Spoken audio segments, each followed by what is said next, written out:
윤건영 의원도 관련해서 이런 이야기를 했던 적이 있습니다. 들어보시죠. 타이스타 젯이 이상직 의원의 소유 회사가 아닙니다. 정확하게는 제가 알기로는 일정한 지분을 가지고 주주이다. 있는 주주인 회사이고 네. 타이스타 젯이라는 회사가 어떤 회사냐고 하면 쉽게 말하면 태국에서 항공권을 판매하는 회사예요. 항공회사가 아니고요. 예. 직원이 4-5명 있는 아주 작은 회사예요.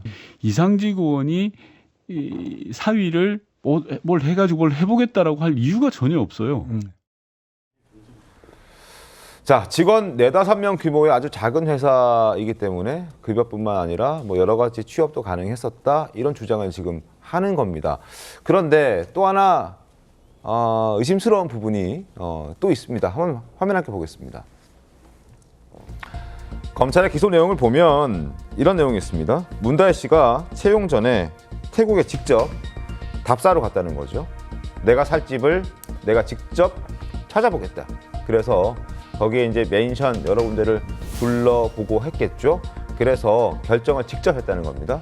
그리고 그 본인이 정한 그 주거지의 월 임대료가 350만 원이었다. 이것 또한 채용 조건에 반영이 됐다.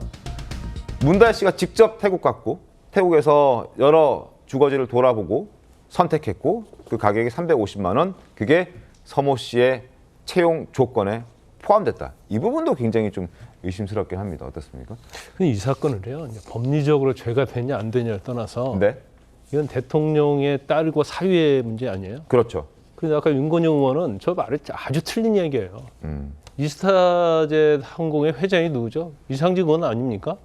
이상직 의원인데 거기에 출자를 해가지고 태국에서 회사를 만들어요. 그러면 그게 이스타젯 회사지 이게 그냥 독립된 회사고 자율적으로 한 회사입니까? 또 채용할 때 이상직 전 의원이 지시한 내용들이 다 나와 있어요. 근데 마치 이상직 의원은 별개다 이런 얘기는 맞지 않고, 그러면 이런 회사에 대통령 사유가 아니고 대통령 딸의 사유가 아니다고 한다, 딸의 남편이 아니다고 한다면 아니 항공 경쟁 전혀 없잖아요. 네. 그런데 이 회사는 뭐 윤건영에게 의하면 4-5명밖에 안 된다는 거 아니에요. 근데 어떻게 월급을 800만 원 주는데 이 800만 원도 대표이사 월급보다 2배가 된다는 거 아닙니까? 여기에 끝나는 게 아니고 태국에서 월 350만 원 정도 되면 굉장히 고급 주거예요. 그것까지 다 하는 거 아니에요?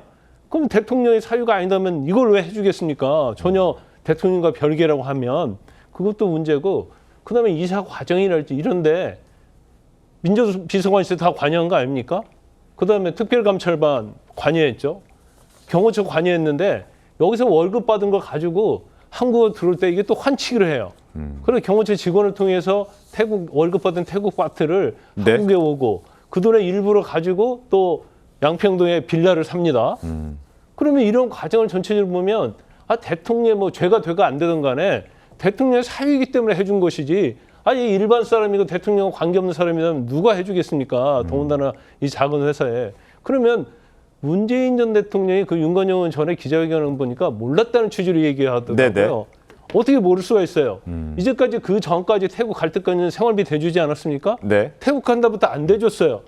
그러면 그 과정부터 청와대에서 다 개입하고 했던 것이 다 이루어졌는데 이걸 잘 모르는 일이고 대통령의 어떤 권한과 아무 관계가 없다? 이건 상식적으로 말이 되지 않는 얘기를 지금 하고 있는 거예요. 자, 지금 말씀해 주셨던 대로 지금 대통령, 그러니까 청와대 관계자들도 직접 움직였다라는 내용이 검찰의 주장입니다. 화면 함께 보겠습니다. 검찰 공소장을 보면 이런 내용도 있습니다. 이상직 전 의원이 백원우 당시 청와대 민정비서관에게 태국 내 거주지와 아들이 다닐 국제학교 등의 정보를 파악해서 전달했고, 이걸 전달받은 백원우 전 청와대 민정비서관이 직접 문다혜 씨에게 이 내용을 전달했다. 그리고 내용을 보면 이런 내용도 있어요.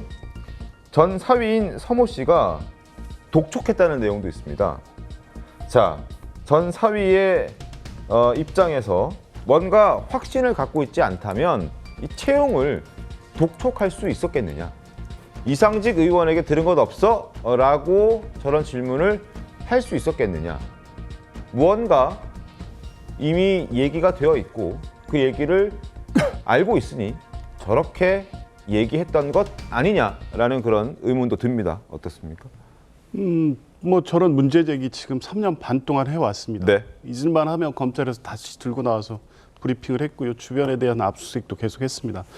저는 김광삼 변호사님 말씀처럼 어떤 윤리적 대통령 주변 가족 문제였으니까 좀 더 철저히 관리해야 되지 않느냐 이런 비판이 있을 수 있다고 보는데요. 네. 이걸 3년 반 동안이나 검찰이 들고 지금까지 수사해 왔다면 이미 진작의 증거로서 확인이 된 부분이 있었으면 벌써 기소했었어야 됩니다. 지금까지 뭘 하다가 대선 앞두고 직전에 이런 기소를 했느냐 문제 제기 안 할 수 없고요. 네. 이게 최초에는 제3자 뇌물죄로 아마 수사가 시작됐었을 겁니다. 제3자 뇌물죄는 부정한 청탁에 대한 입증이 어렵습니다. 그 안 되니까 지금 억지로 이 뇌물죄의 법리로 구성을 했는데요.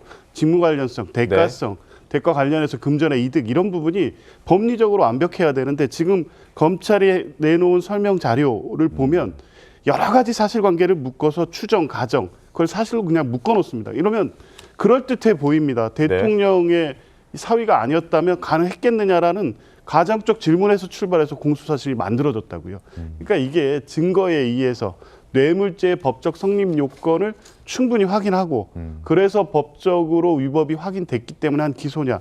저는 이 검찰의 설명 자료를 보면서 이렇게 기소를 했다고 하면 이게 3년 반 동안 수사를 했는데 제대로 된 확인된 물증, 증거가 없구나. 결국에 몇몇의 진술이라든가 사위가 취업한 사실, 월급을 받은 사실, 월급의 금액, 이상직 이사장이 취임한 사실, 취임 시점 이런 사실관계를 다 긁어 모아서 뇌물이라는 결론을 정해놓고 이 수사를 계속해 왔고 그럼에도 불구하고 최종적으로 뭐 확인되지 않으니까 대선을 앞두고 정치적 목적으로 공소제기했다. 이렇게밖에 볼 수 없는 겁니다. 알겠습니다.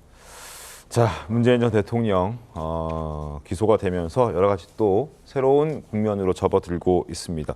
검찰의 기소에 문재인 전 대통령의 최측근으로 분류되는 윤건영 의원은 이런 입장을 전해왔습니다. 문재인 전 대통령의 목소리다라고 얘기를 하면서 윤건영 의원이 알려왔는데요. 들어보겠습니다.